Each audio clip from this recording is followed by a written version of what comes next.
Well, hello. The show just start? Just started. Did I not do the intro? What happened? I don't know. Like the whole intro video didn't play.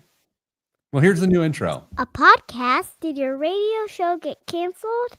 Hi, Kristen. Hi, Pete. Boy, that was exciting. This episode is brought to you by Indiana 529. You know, if you're a parent or an adult and you got a little person in your life, or for that matter, an adult who you want to send to college, you can put money into a 529 plan with Indiana 529 Direct or any of their other plans. Kristen, right now, there is a thing with Indiana 529. If you go to myindiana529.com, you can enter a contest to win a $529 contribution to your account. And all you have to do is upload a picture of the person you're saving for. So the question to you is, Kristen, are you uploading a picture of your ultrasound into the website? I feel like that's what I have to do, right? Is the ultrasound or like, I don't know. I feel like uploading a bump photo would be weird. Yeah, that's a little. Like, what do you do? You know what's weirder is that I have bump photos. Anyway, so go to myindiana529.com, enter the contest to win $529, and that happens by May 29th. Terms and conditions apply. And by all means, when it says, how did you hear about this? Instead of putting radio or go to other and just say Pete. But not like they spelled it Starbucks, which is P-E-A-T. I don't know. I asked for foam, not loam. That is a joke. All right, Kristen, who did one of us, either Dame or I, put more money towards the U gift into your account last week to celebrate your birth announcement? Wait, it's not a birth announcement, right? It was not a birth. Nothing, no birth yet. There's been no birth. We're pre-birth. What's this called? Pregnancy? That's what most call it, I think. Yeah. Okay. With child, if you were Mary. In biblical times. In biblical times. She's with child. So, did someone give more than the other person? Yes. Significantly more? I would, yes. Okay. My gut was Dame was going to try to figure out exactly what I was going to give and give $1 more. So it doesn't sound like that's what happened. That isn't what happened. And he did try to do that. He was trying to figure out what you were going to give. And I was like, I don't know what to tell you. Like, I can't help with this. So. Oh my gosh. So I gave more. He gave more? No! You asked. That was going to happen. Well, now I feel like I got to give. Anyway, hi, everybody. Hello, Andy and Cheryl and Eric and Jason and Big Rick Swink. We need an update on the fitness efforts. It's been a few months now. Well, Kristen, there's nothing more obnoxious than someone talking about their own fitness on the air. But since you asked, I mean, so many people are asking. I've had a lot of questions about this. Well, you're like a real influencer. As an influencer, let me just say, all right. So, do you want the truth? Greek yogurt. It's going very well. All through April, I worked out every weekday in April, and I've so far worked out every weekday in May. I've been going since February, and I'm getting after it. I had leg day today, so feeling better, losing a little bit of, what do they call it, blubber? Flubber. Why isn't the fat on humans called blubber? Because that's real aggressive. That is aggressive. That kind of hurts my feelings. I have a wildly inappropriate idea I'd love to share with you. I don't know. Here's the thing. I thought of the laziest job in the world. Which is? I think it's dog breeder. Because you're just sitting on your couch and there's some dogs over there just hugging. You And haven't all of had a sudden you puppy. you sell the byproduct of the hugging. Like that's pretty No. lazy. No, you haven't had a puppy in a long time. It is clear. Well, I mean, I didn't say like taking care of the pup, but you like in terms of how the profit is made, you're sitting on your couch, there's dog love happening. You're doing anything. I mean, I guess, but I mean, you still have to like take care of adult dogs in order for them to have puppies, and adult dogs are a lot of work. I don't know how any of this works, but I'm not Googling it either. Kristen, today's show just so oh, Dame's gone. Where is he? No, he's not dead or anything. Where is he? He's not here. Not here. He took PTO, I guess.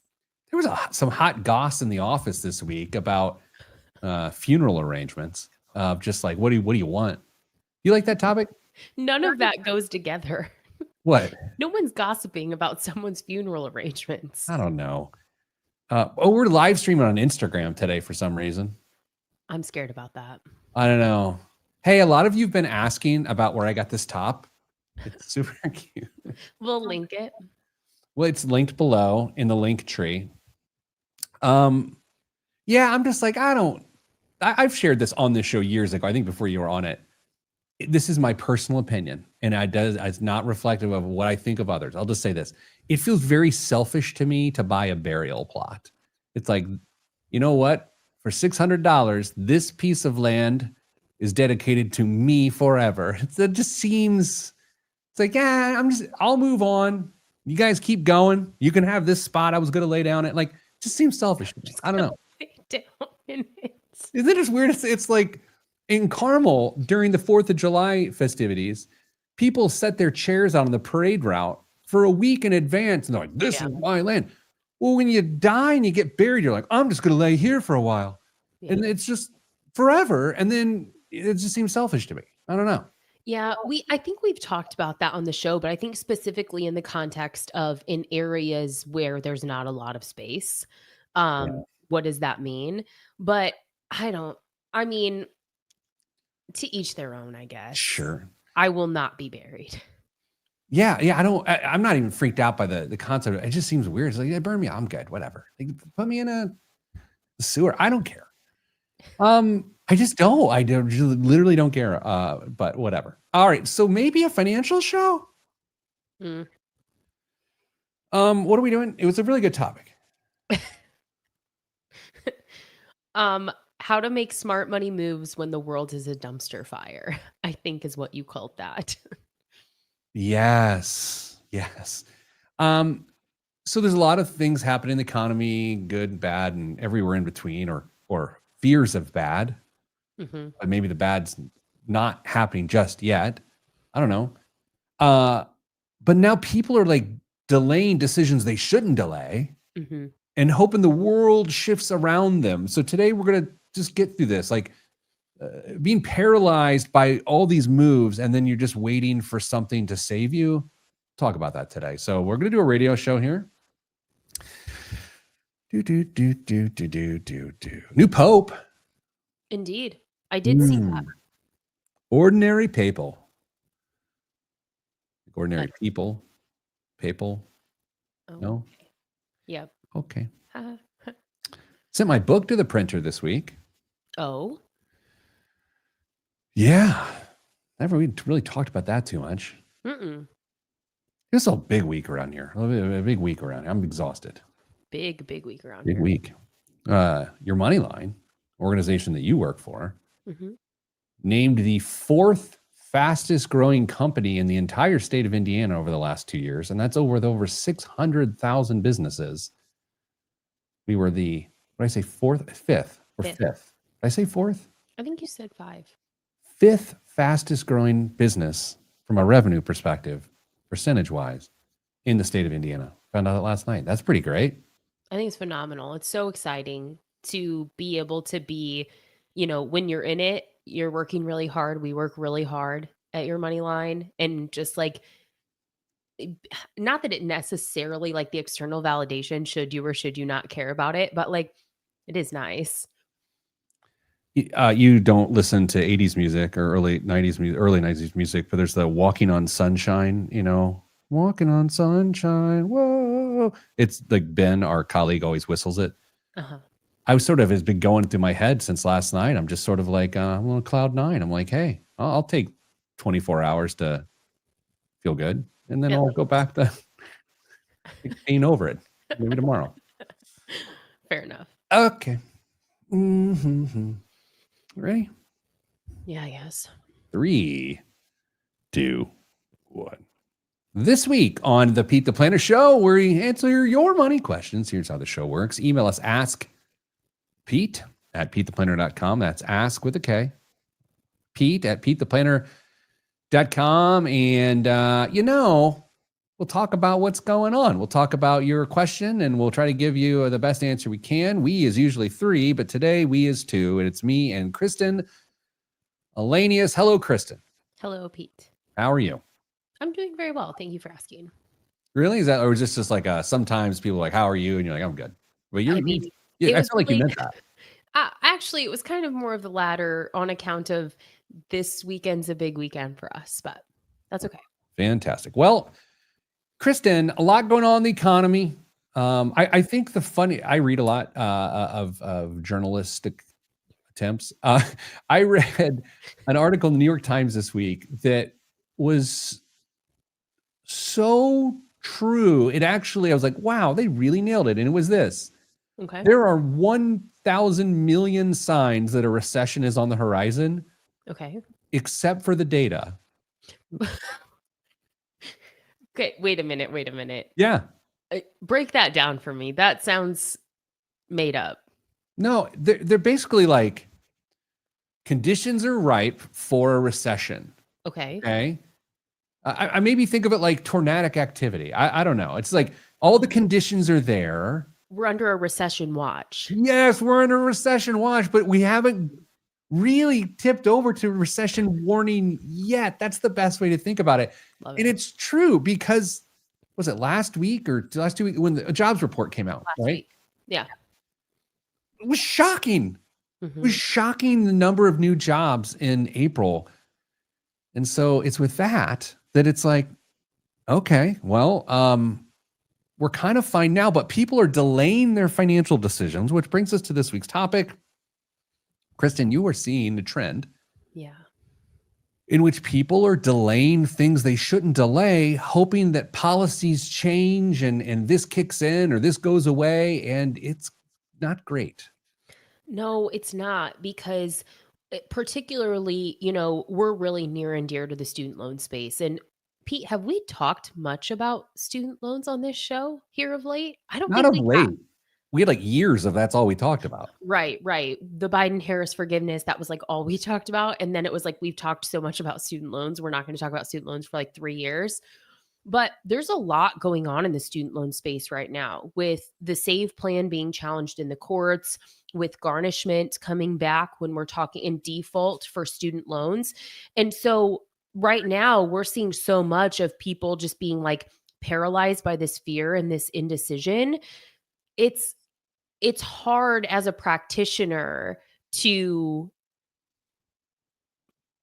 maintain empathy in these situations. I'm tripping over my words because I want to be really careful, because I know this is such a loaded topic.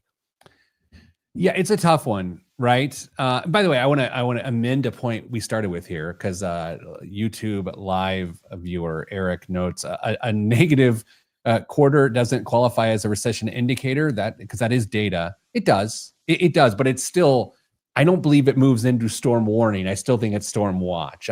Obviously, this quarter, to this day, we aren't for sure that we're contracting. Mhm. I think, and when I say today is the 9th, which is today, May 9th, was the day pointed to as that's when the cargo ships stop coming in, and that is where the challenge can happen.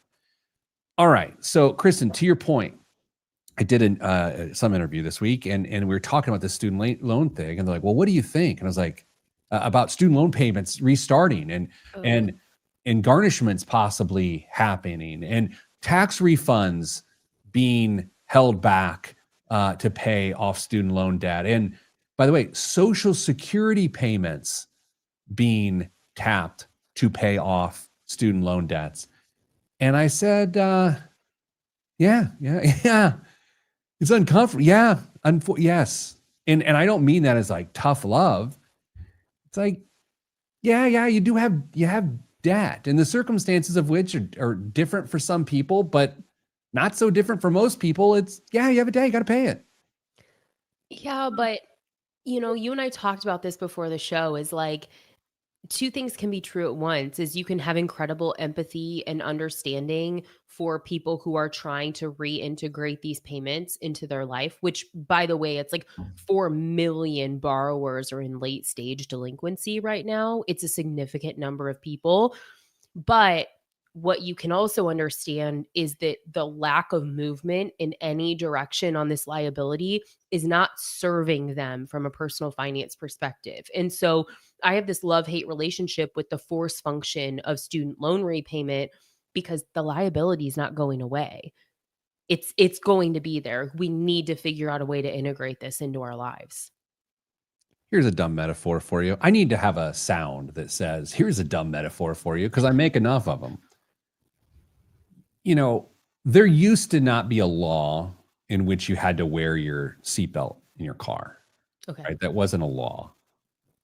But it made a lot of sense to wear your seatbelt. And people get upset about having to wear their seatbelt. I view this as the same thing with the student loan thing. It's like, yeah, you currently haven't had to deal with the ramifications of being in default, but you should have been dealing with the ramifications of being in default. You should have been making plans. And people can say, I have been making plans, or it's hard. It's like, if we can just calm down. No, you haven't. You haven't. And again, not tough love. It's just reality. It's like you haven't been paying student loans for years in many cases. Right. You haven't been making plans. And so, I mean, I don't want this to feel like tough love. It just seems really mechanical to me. Yeah. And when we're talking about from a hierarchy perspective of liabilities that you have to take seriously, I mean, this one's at the top of the list, Pete. Yeah. I always thought it was interesting with student loans, and you know way more about student loans than I can ever dream of knowing. But the fact that student loan debt is not dischargeable in bankruptcy. Right. And the way that impacts the psyche, that it makes it seem that there's more gravity to student loans, but at the same time, the solution instead of just filing bankruptcy, or people are like, I'm just not going to pay it. I'm just going to go into default. If you go into default on anything else, the tow truck's coming. You know what I mean? That's the weird nature of this. Your house is getting a takeaway. Your Mazda 626 is getting hooked up and sent off. But your college education can't, and it can't be discharged in bankruptcy. It's quite strange. Yeah, it's an unsecured liability, meaning there's not an asset that backs it. To your point, they're not taking your diploma away from you, or they can't pull the knowledge back out of your head, but you can't get rid of it. And so that's where it's like this force function is really what this is, of pushing you into repayment, because it's not going anywhere, is something that my team in particular at Your Moneyline, we're kind of excited about. Like, they're really hard conversations, but the reality is the emotional impact of knowing that that liability is back here in the background and I've not done anything with it weighs on people so much. So let's face this. Let's see what the reality of the situation is. Let's make the payments and let's get these student loans behind us. Yeah, this entire show this week on the Pete the Planner Show, talking about waiting for the world to change. Who's waiting for the world to change? Who sings that song? I don't know who sings that, to be honest with you. Man, asking you pop culture things is something that I should have learned over the last several years. Yeah. This is so common. Back when I was a financial planner, their strategy was, I'm waiting for the world to change around me so I don't have to change and do something. That's what this show is about this week. Obviously, we just touched on people waiting to the last second to put John Mayer. There it is, Tom. Thank you. People dealing with the student loan ramification. So coming up after the break, more of this. What other elements are people just waiting for the world to change and then dealing with it from there? That's next on the Pete the Planner Show. I'm Pete the Planner. I claim to not be a concert person because I'm not. Mm-hmm. I did go to a John Mayer concert once like right before he was really famous. Of all the concerts. This is like, I think this is true. I think it's true. But this was like right before it was like the Pepsi Coliseum in like the fairgrounds in Indianapolis. My wife listened to him or something. And so we went. I think that's true. Do you need a fact checker on you, like on a presidential debate? But at least I'm acknowledging that it might not be true. Might but not I be think true. it's true. Okay. That's fair. Really bad memory about stuff like that. I would call Mrs. Planner, but she is busy today. Mm. And calling her on the air twice this calendar year already is probably not the best move. Did we do that? I think that was this year. I don't know. Anyway, big weekend for you, moving into your place. Yeah. And more than anything, it's the very first Mother's Day. Happy Mother's Day, Mom. I did not see that coming. Oh, yeah. Set you up. Now, got some feedback this week on whether this baby voice is too weird. Mm-hmm. Your family members are like, yeah, I don't love that. Yeah, my sister wasn't a big fan. Oh, Auntie Caitlin. AK, as they call her in the biz. Anyway, happy Mother's Day. Thank you. Are you celebrating Mother's Day this Sunday? I mean, serious question. Like, I mean, I haven't really thought too much about it. Yes, good call, Caitlin. I haven't really thought too much about it, to be honest, just because we are under such fire to get out of the condo. Probably not. I'm so excited for you to send pics of the new place. So when can I get you the donkeys? Okay, You guys thought about this? I have thought about this, and so we do not currently have fence for the donkeys. So we have to have fence for the cows and the donkeys. And I also got 2 goats for my birthday that need a fence. So we're gonna, and we really might need a donkey for real, because last night the coyotes were very, very loud at the new house. So Okay. time out. Time out. What? Okay, so okay, here's what I've heard. Go on. The coyotes are loud. Right. We need a jackass. What in the world? I don't know, what are those things? Coyotes are loud. I love cheese. Like, these things don't feel connected. That, or we need a Great Pyrenees. What? Well, because What's Egypt have to do with any of this? so our cows are cow calf, meaning that we intentionally have cows that have babies. That's important because babies are, they can be susceptible to predators, which is a coyote. Yes, that's true. So the donkeys ideally protect the smaller animals from coyotes. I mean, we may just quit the radio and just do this. What is it? Does a donkey know martial arts? Like, what is a donkey doing to protect a cow calf? A calf, the babies, because the babies can't protect themselves. They're small. So what do the donkeys do? They bite them? I don't know what donkeys do. I'm so good. I've never had one. Is it like putting mothballs in your garden so it keeps away, like whatever? Yes, we will line the perimeter fence with donkeys. Have you thought about getting a blow up donkey? It just like, you know, how sometimes you can get a fake owl to keep things away? Yeah, actually, we're just gonna put the Amazon Echo out in the pasture and just like play donkey noises. Yeah. Would you like me to record some right now? No. Donkey's kick, says Rick Swink. I mean, perhaps. I just know that I have heard that that is something that you can do. I mean, a lot of people have like guardian dogs too, but we don't need more dogs. Donkey Maga? Is that like Krav Maga? That was Dance's joke. I'm taking my parents to dinner tonight for Mother's Day with my family. And so, you know, I get obsessed with menus. Right. And I can't let it go. And I'm annoying my entire family. But we're trying to guess what my parents are going to order for dinner. I don't know, because this is entertaining to me. What's it like to actually have a life, Kristen? I mean, I'm obsessed with menus too. I get it, but I wouldn't go as far as to say that I was going to guess what my parents are going to eat at a restaurant. Yeah. I don't know. I don't know. I just get entertained by these things. One last note before we do the radio show. Last night at this awards banquet, of which we were named the fifth fastest growing company in the state. Anyway, guess how much parking was in the garage, self-park at the JW Marriott for the event? There's no other real event going on, but just guess how much parking was. Like there was somebody there taking your cash, or like it was by the hour and you paid on your way out? No, it's flat rate in that garage. $30. $75. I could have bought you a donkey.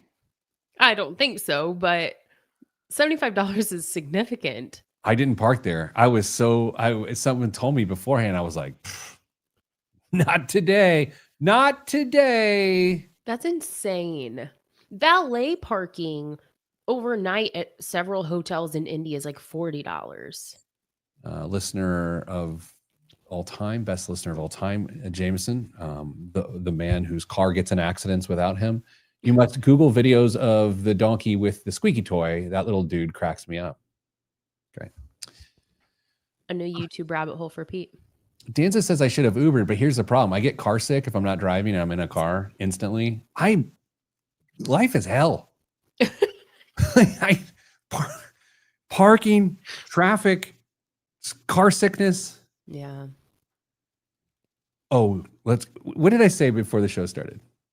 That you don't want to be here too long because you have an 11:15 and you thought this would be a 50-minute show. In 3, 2, 1. Back on the Pete the Planner show, talking about waiting for the world to change instead of just doing what you're supposed to do financially. Kristen, I remember, picture this. I remember when I had hair and I was a financial advisor, people not saving or not wanting to save for a college education because they thought it's just so expensive. It's got to come down. And then that was the justification for not doing anything. That's an example of this, right? It's a perfect example of this. And we still hear that to this day. Like, do you really? Something's going to have to change with the way we pay for college because this is unaffordable. And it's like, well, the solution back then was to just like let parents borrow unlimited amounts of debt on behalf of their kids. And now we have a pre-retirement crisis. So maybe we shouldn't bank on that. What do you think about how people do this from a retirement perspective? Do you think people put off properly preparing for retirement because they expect a system to change? Because to me, if that is the case, if there's an example of this, it might be the most unrealistic expectation given that pensions have gone away and Social Security is struggling and cost of living is going up. So all indicators are that retirement's going to get harder, not mystically easier. See, I feel like the pushback that I get when I'm talking to someone about the importance of saving for retirement is like, well, I won't live to see the money, or I'll just work until I'm dead, or how am I going to save that money now because I can barely make ends meet? I think it's more about like this lack of understanding of just how expensive it can be to be in, like, to need those funds in retirement. I don't know that it's necessarily a delay or like waiting for a system to change in the retirement space. Yeah, I think you hit a nerve with me on I'm just going to have to work till I'm dead. Right. There is a give up in that. It's slightly irrational. So irrational. Yeah, slightly was. You can't. Yeah. It's like, I'm just going to have to work till I die, because logically it's not real, because you will likely have to stop working before you have to stop breathing. And then there's this gap that isn't funded. Right. Statistically, that is true. And then you're exactly right. Is like, then what do you do in what could be the most expensive years of your life without a source of income? And then this gets into a whole other episode, which is when you make your financial challenges someone else's problems. Oh man, I'm not trying to be I feel tough love Terry going on. You're kind of tough today. I'm a soft boy. But I don't mean to like be accusatory, but there's this idea that the more you say things like, I'm just gonna have to work till I'm dead, because that's heinously unrealistic. I mean, it works 3% of the time, made up statistic. It's guaranteed that you're going to make your problem someone else's problem. Yeah, it's someone else's problem. It's either your spouse who did save, but you weren't having those conversations about retirement. It's your children who feel like they have to find a way to help care for you, whether that's physically or financially, if the resources aren't there. It does. It becomes someone else's problem because the reality is today you have the ability to make the decision to save for retirement, but future you might not have the ability to make the decision to keep working. Here's a dumb example. What if investing in crypto and crypto alone is a version of this of, I don't want to go the traditional way of building wealth with disciplined, investing over time.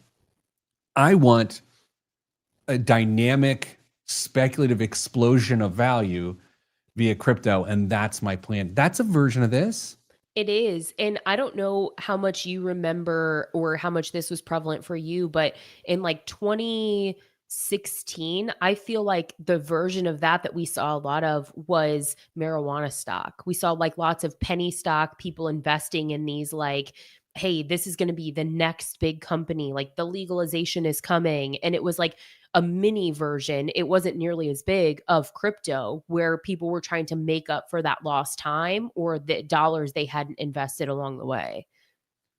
How does a person, because we're not trying to be accusatory today, we're trying to explore these ideas. Like, how does a person check themselves or avoid this mentality? I got to think it's about controlling what you can control and not just giving agency to things that you can't control. Absolutely. Good. I say this all the time. Good medicine is still good medicine. You still need an emergency fund. You still need to be saving for retirement. You still need to be saving for your child's education. And there's this hierarchy of things that, as your funds become available to you, then you can lean into them a little bit greater. So like maybe that entry level is you want to pay off that unsecured debt. You want to fund that emergency fund. And the next level is fully funding that retirement account and then the child's college account and then your HSA.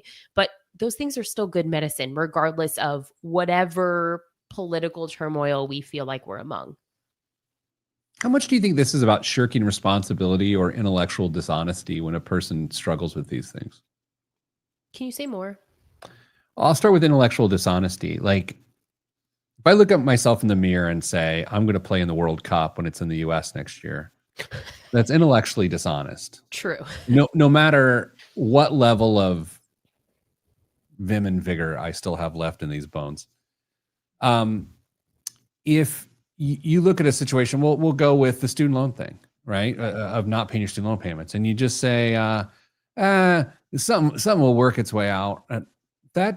That is intellectually dishonest because that's not the way things actually work. It is not a functional possibility. You know what I mean? Yeah. Okay, I see what you mean. And I think that that's totally the mindset of a subset of borrowers is like these obligations are between the government and the Lord. They're not even my responsibility anymore. I forgot about them. I wrote them off a long time ago. What will be, what will be. And we do see that. Yeah, it is really interesting. I was different interview this week, and someone said, "Well, President." Yeah, this was this morning actually. It was like at 5:30 a.m. So I don't barely remember. It was like question was, President Trump says the stock market's about to take off. What should people know about that? By the way, in doing this, there's a side by side. The way they shot, just the way our show is shot right now, side by side, two shots, like you and me. So they're playing this clip on the news this morning. It's me, and then a clip of the president talking in the Oval Office, which is just a weird visual to. Yeah. Do you know what I mean? It's like, why am I in a two shot with the president? It doesn't make any sense. Don't care for this. Very surreal and strange. And it was like, well, what is a person to do if the president says the stock market's about to go up? And I'm like, ignore him? Like, not care. No, yeah, exactly. It was like that. Oh, good. I'll take the hundreds of thousands of dollars I have sitting on the sideline and now put it into the market. It's like the average person isn't investing, first of all. Second of all, you should be preparing for the worst, not figuring out ways to squeak by massive gains just in case the president is right.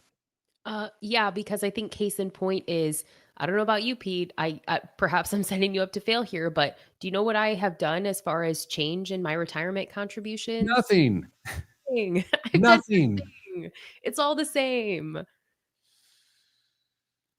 It's so, I don't know. I don't want to get into economics of this whole thing. I feel like I talk. Well, that's what navigating now is for, right? That's what that is for. I thought of that this morning. By punting to the Comcast. I don't have to talk about it as much with you guys because I know you guys don't like talking about it with me. So It is a reprieve for us. It's true. it is. I'm help me help you, Queen. All right, coming up after the break. What is the actual cost of waiting? Maybe if we quantify it for people, they'll stop waiting for no reason. All that is next right here on the Pete the Planner Show. I'm Pete the Planner. How are we doing time-wise? We're okay. We're okay. We're fine. We could still be okay.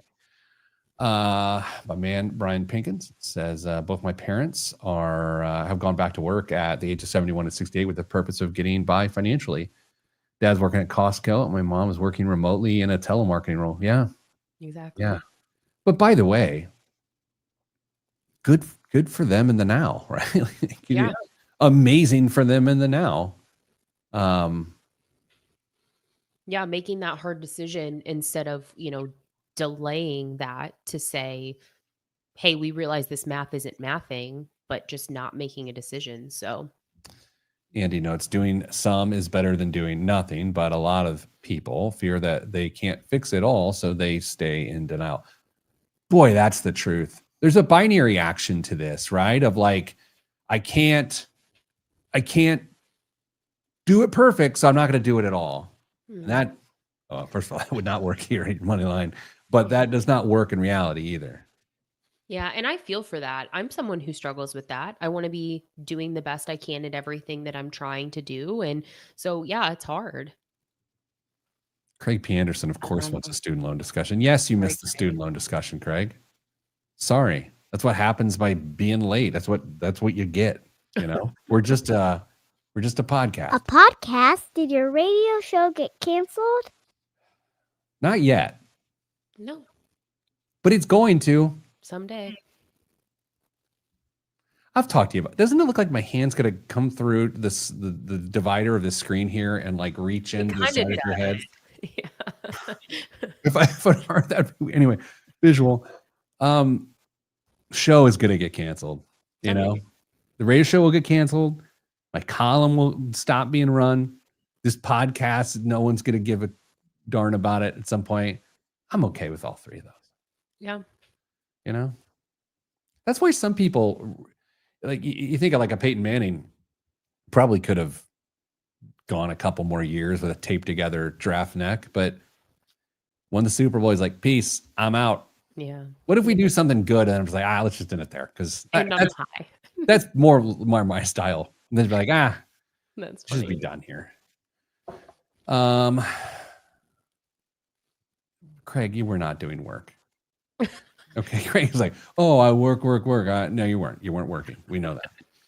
We're brunching. Okay. Here we go. 3, 2, 1. Back on the Pete the Planner Show. Hope you're having a good Mother's Day weekend listening on the radio all over the Midwest. Whether you're off to see your mother or you're with your mother now or you're thinking of your mother, I hope you're having a good day and you have nice memories of her. Kristen, we're talking about the cost of waiting, making financial decisions, or more appropriately, not making financial decisions because you expect big changes to occur.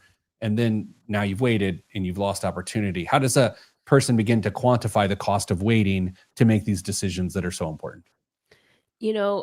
As you teased that when we headed into the break, I was thinking about the fact that since you've known me, which is actually the majority of my adult life at this point, by the way. Well, what? No, don't, because I don't know how that makes me feel old, but it does. What does that even mean? How long have we known each other? I've worked at YML for 6 years and some change now, I think. Okay, but when you say adult life, 18. to and now your age. Oh, okay, I got you. 18 is when your adult life starts. Yeah. Well, Okay, that's okay, when you're I factually was accurate. adult. Anyway, since I've known you, Since you've known me, this is the third house that I've purchased. uh-huh.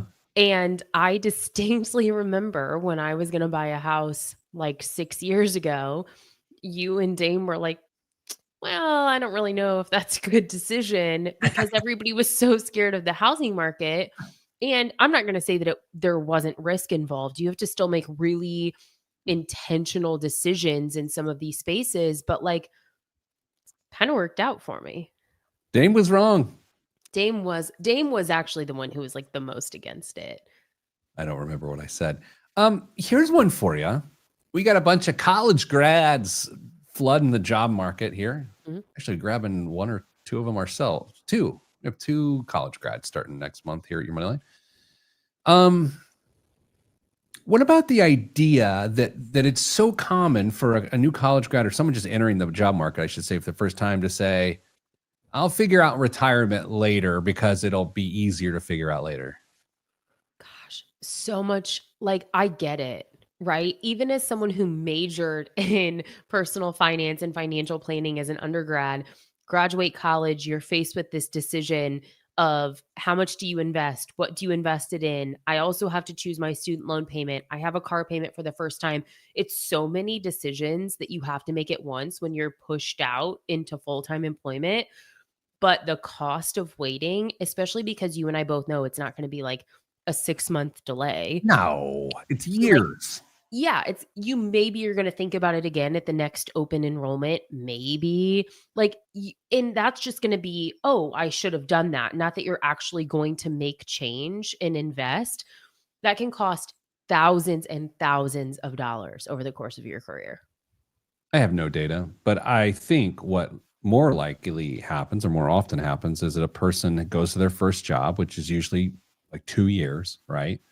Then they go to their second job, and that's when they possibly save. And those 2 years of let's call it $10,000 total will have a 6-figure impact or lack of 6-figure impact on your retirement. And I don't know, I'm showing my old guy here, but every once in a while you run into a young industrious person, aka someone your age, and they'll say something to the effect of, yeah, I actually started putting 20% of my income away because my dad told me to when I started my career, and now I'm 30 and I have $215,000. And you just hear that, and it's amazing. It's shocking.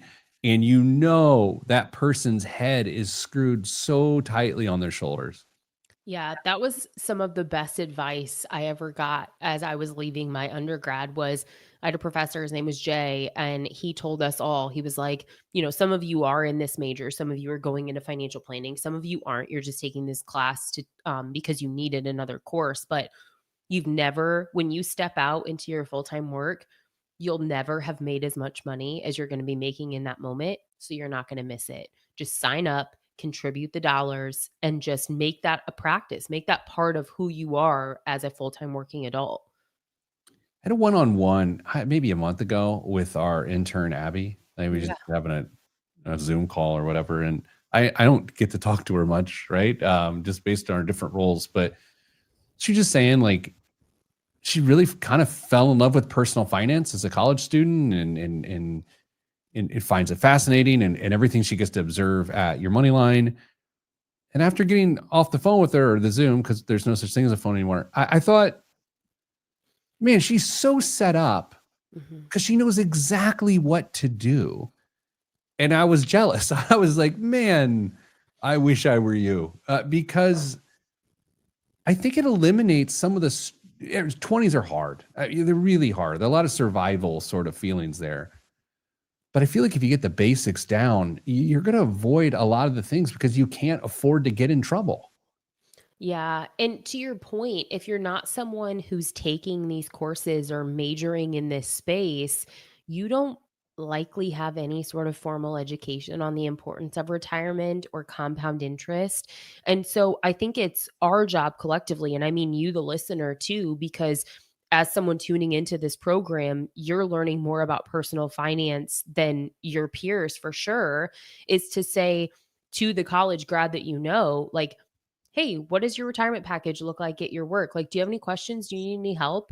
Because even telling someone about the importance of contributing, 10% of their income to retirement might be the most personal finance education that college students had to date. As we try to get rid of the paralysis that comes with over analyzing financial decisions or the expectation that procedures and policies change to benefit you, it makes me think about the quote I'm currently obsessed with that I bring up in team meetings and probably on the show last week and in interviews and everywhere I can think of. Do the best you can until you know better. Then when you know better, do better. Maya Angelou. That is the antithesis of being paralyzed with indecision. It's still like, okay, I'm just going to do something. I'm going to do it. Mhm. It's not going to be perfect. I'm just going to do it. And then you were going to make a mistake. You're going to get like something's going to go wrong. And then you're like, okay, I'm learning from that. That doesn't mean I shouldn't have acted. It just means I just now need to navigate a little differently. Yeah, exactly. Like that, the retirement contribution space. I mean, that's like when you hear about someone who started putting dollars into their retirement account, but they never chose the investments. So it's sitting in cash. And it's like, oh, That's the best example ever. like bummer. But I mean, the money's still in the 401k. Like you still have it. So, I mean, not the best case scenario, but you still are in the practice of saving. Kristen, literally the best example Thank you. ever on the show. That's so the number of times that I've seen that. I haven't thought about that in years. Mhm. But man, is that crazy common. You're like, okay, someone told me about this 401k, which seems like a long running race, but I'll try it. And you go in there and I'm putting money in this money market. I don't know what a money market is, but I'm going to put it there. And then 5 years later, more stuff. And you go, oh yeah, let me go look. And you're like, oh, I actually wasn't in the market at all. Oh, it's so true. Great call. So true. All right. So here's our charge. Do you want to give the pep talk here in the last minute, or do you want me to? I think it's all you, man. So listen, Gary. First, change your name to Gary. I get it. Indecision can wreck you, and fear and embarrassment and shame can keep you from acting. But taking control of things by doing what you can do is so much better than waiting for large government or national policies to change to somehow benefit you. It's frankly unrealistic to expect the government to come and save you with policy when in fact you just have to buckle down and get going. I don't think anyone would win a second half if that was the halftime speech, Kristen. No. Should have used profanity. All right, let's do this. Coming back after the break, one of the weirdest, biggest waste of money of the week I've ever considered, and I almost want to buy it because it's so weird. That's next on the Pete the Planner Show. I'm Pete the Planner.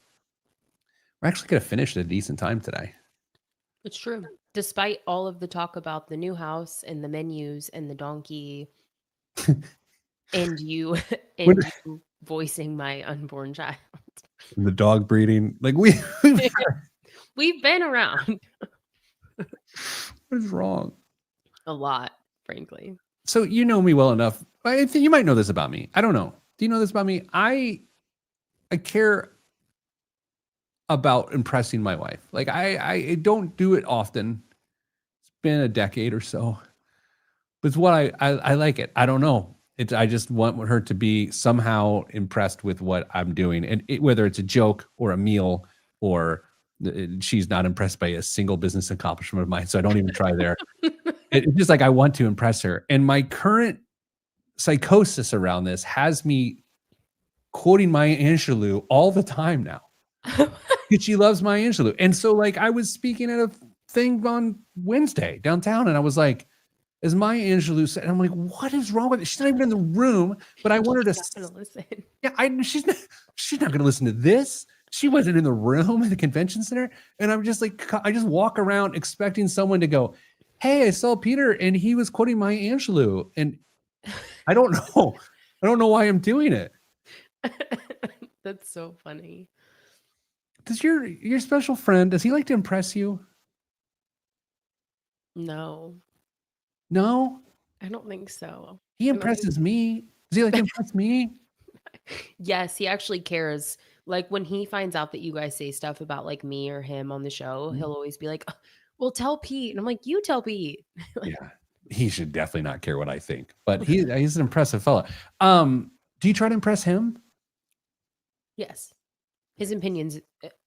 I care a lot about what a lot of people think. So the fact that he's my person, I care the most about what he thinks. That's nice. That sounds like a card. Write that in a card, like a 3x5 note card, like a flash card. I'll put it in his lunch. His lunch. You don't make his lunch. A lot of the time I do. You do? Yeah. This is so sweet. And I write a little note. Oh my gosh, I'm in love now. What do the notes say? Like, good luck with that. Good luck. Hope you're enjoying your 75th hour of work this week. Yeah. Say hello to that one cow. No. That's sweet. Look at you. You're a romantic. Who knew? I try. Well, I'm not saying you're failing. I didn't picture you as a note in the lunchbox sort of lady. Oh, well, my mom wrote a note in my lunch every single day my entire childhood. So it just has like carried over, I think. I'll do that to my kids, but I'll write super weird stuff. Just super weird stuff. Like, I hope you brought an extra pair of underwear or something like that. They'll be at the lunch table and they'll open it and they'll shut it real fast. It did occur to me this week or this past weekend. I was going somewhere quickly and I had to leave the house and I'm going to the garage door and my wife's in the kitchen and I was like, I said something just stupid weird, just wild. I don't even know what it was. It was just chaotic. It was like weird. And I left and I was like, what if I die? And people were like, well, what were his last words to you? And then she had to repeat whatever dumb thing I said. If someone had a like true like parting interaction with you, the last words you said to them were good luck with your life. Good luck with your life is usually how it's a good way to part. Like when I leave the office every day, I just shout good luck with your lives. And it sounds like I'm abandoning our coworkers, but on some level I'm like, I mean it. Good luck. oh. And hey, if something were to happen to you on your way home, you don't show up to work, everybody's going to know that. You know what he told me? Good luck with my life. How selfless is that? That's so bad.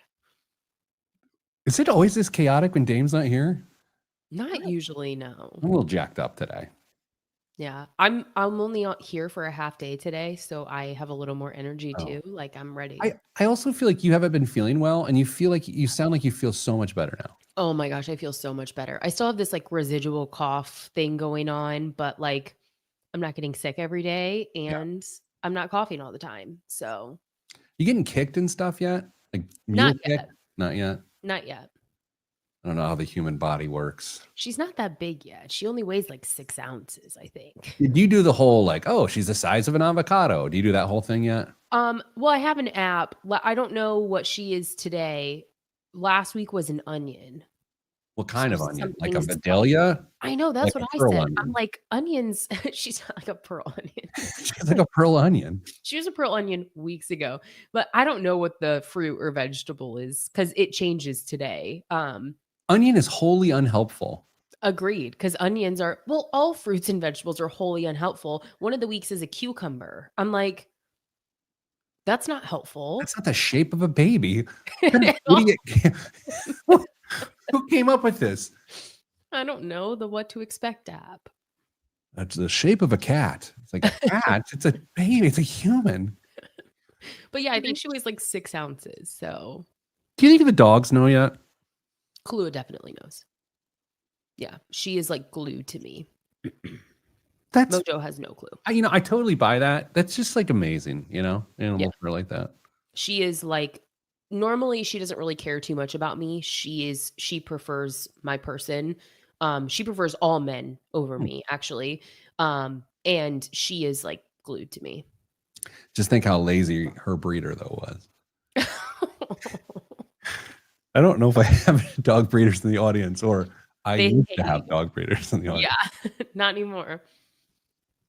I don't know what's wrong today. Okay, let's do this. Oh, I'm not ready for this. Oh man, who has time? Okay. Jameson says he remembers the old What to Expect app. It was a book back when he and I became fathers.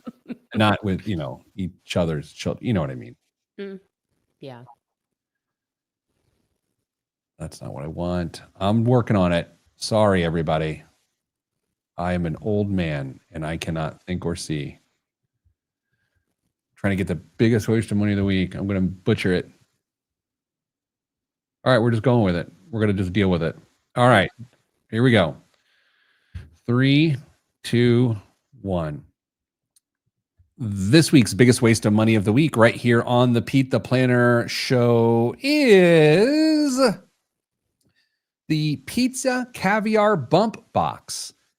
Caviar continues to pop up in inventive highbrow, lowbrow pairings at spots across the country. Pizza Hut has taken notice and has put its own spin on the trend with the pizza caviar bump box, a play on the brand's My Hut box.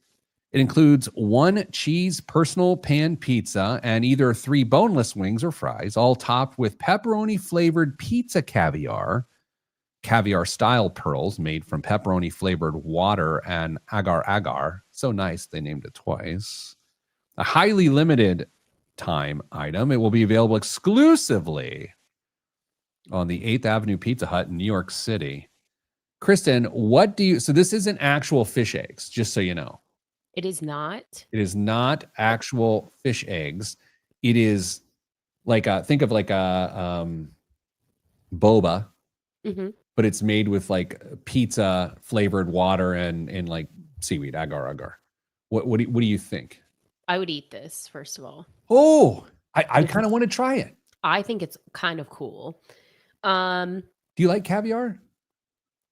No, but I'd be willing to try it. Well, I've never had it. I shouldn't say no, okay, but I would be willing to try it in this context. I feel like there was a time to try, even flavored, even if it's not real caviar, sure. It is in the form of pizza.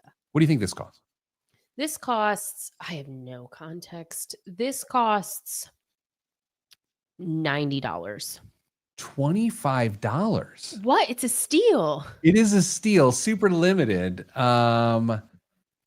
Yeah. I mean, and as far as caviar goes, it's a drop in the bucket. It's $20, not 25, whatever I said. By the way, speaking of biggest waste of money of the week, previously on this, we had the T-Rex bottle opener, which both Dame purchased and apparently Big Rick Swink, and he used it for the first time. You should have been getting a commission on those, apparently. How often do you think people buy the biggest waste of money of week item over the last 15 years? I mean, obviously the totally egregious ones like that cruise ship or whatever that one time. No.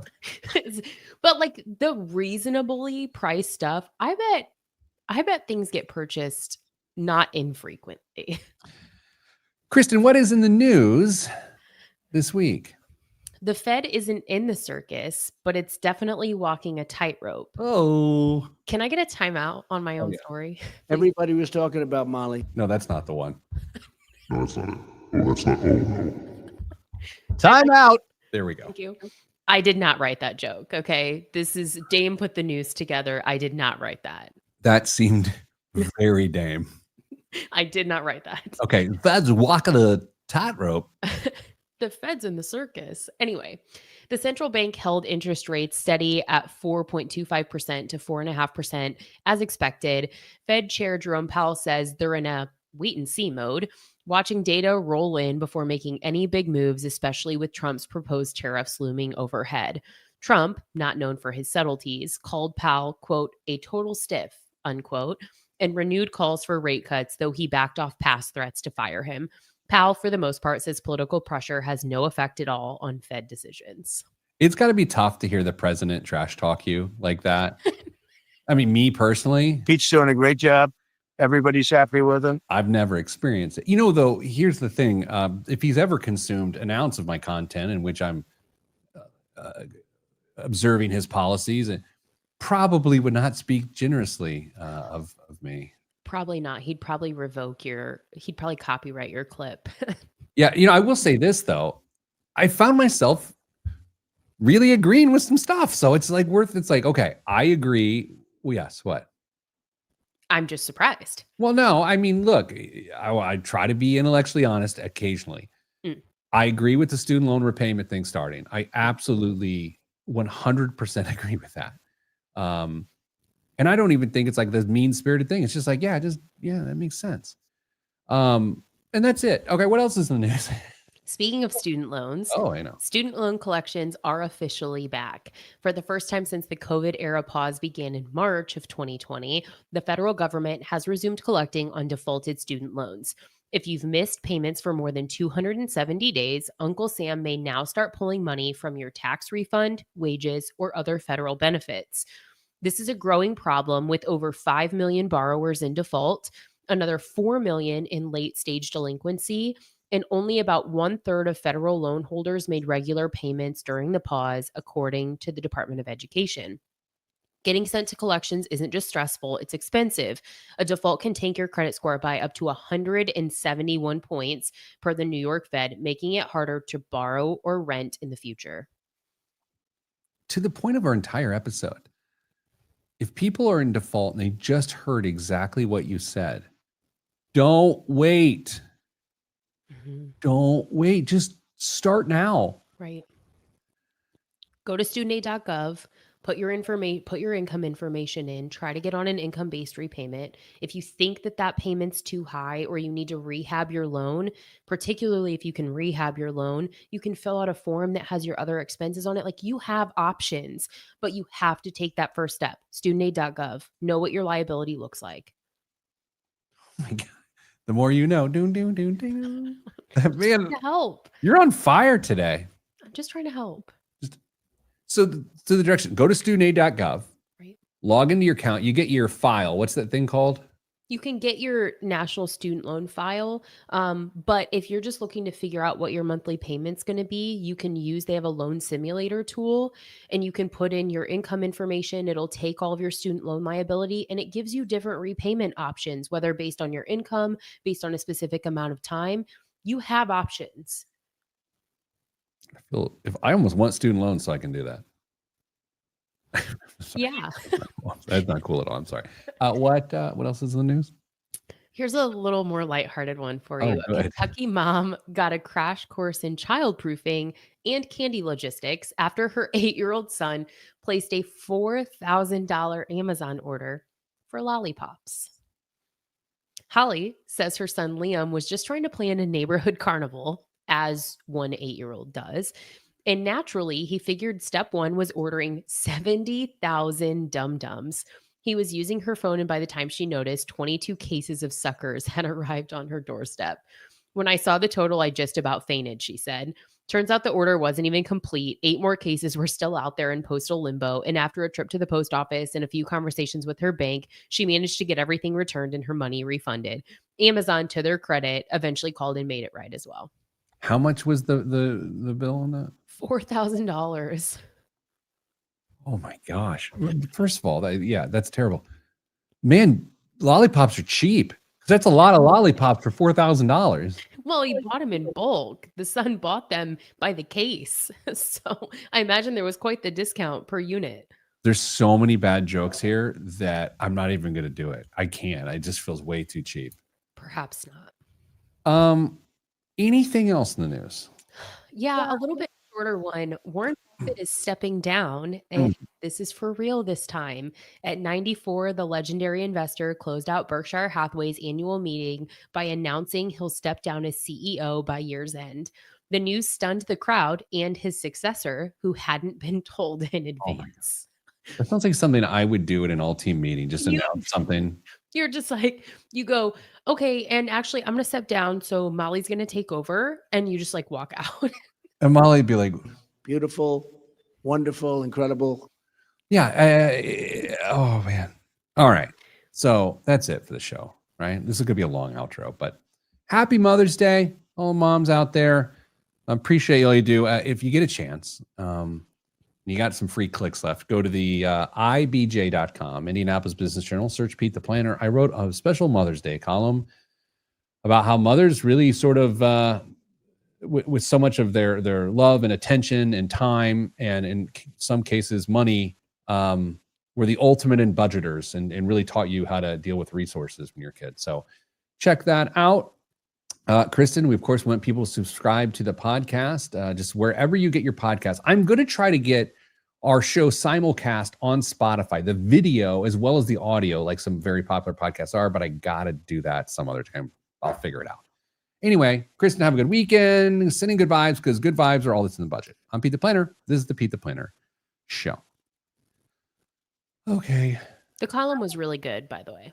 Thank you. I really liked it. Thanks for saying that. You know who's not going to read it? Your mom? No, my wife. But I said nice things about my wife. Oh, I think I did. But that's the thing about being a guy, is like, I was like, oh, I think this is nice. And then she'll read it and she'll be like, why did you say that? I'm like, I'm trying to be nice. I don't know how to do it. I think the nice things you said about her, if I recall, were in the form of your shortcomings. So are you suggesting those aren't nice things? Well, I can't. No, I said she was incredibly selfless and dependable. Like that's. Yes, and I think I'm conflating that with also last week we had a discussion about like the domestic labor. I might be conflating those two conversations, actually. That might be my fault. Yeah. Hey, I gotta go. Same. Good luck with your life. Good luck with moving. Thank you. Good luck with the donkeys. I don't know. All right, that's it. Stay getting money.